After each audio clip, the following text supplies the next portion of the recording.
Hello दोस्तों, welcome to ज्ञान point. दोस्तों, अगर आपने अभी तक हमारे चैनल को सब्सक्राइब नहीं किया है तो अभी सब्सक्राइब कर लें और फिर घंटे को प्रेस कर दें। यूँ तो हम आए दिन अपने दोस्तों से मिलते रहते हैं और उनसे कई सारी बातें भी करते हैं।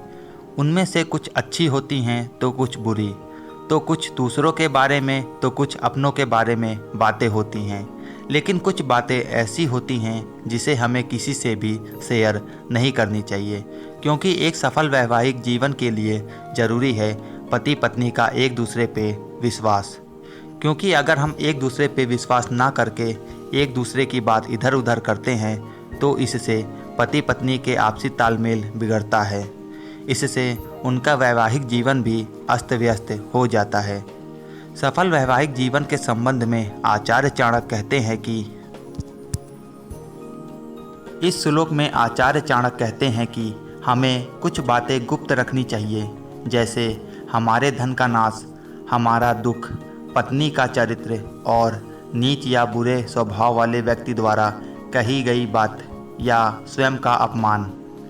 आचार्य चाणक्य कहते हैं कि यदि हमें आर्थिक हानि का सामना करना पड़ रहा है तो ये बात किसी को बताना नहीं चाहिए, अन्यथा लोग धन संबंधी सहायता नहीं करेंगे। इसी प्रकार कोई दुख हो तो उसे भी किसी को नहीं बताना चाहिए।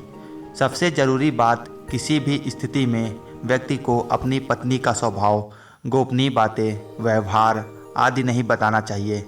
ऐसा करने पर बुरे स्वभाव वाले लोग किसी प्रकार का अनुचित लाभ उठा सकते हैं।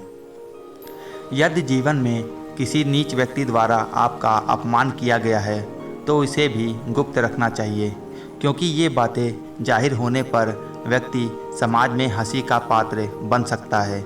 बुद्धिमान या समझदार व्यक्ति को चाहिए कि वो इन सभी बातों को किसी पर जाहिर ना करें। यहाँ तक कि किसी मित्र को भी इस प्रकार की बातें नहीं बताना चाहिए, क्योंकि भविष्य में यदि उस मित्र से किसी प्रकार का विरोध हुआ तो वह भी इन बातों का उपयोग करके आपको हानि पहुँचा सकता है।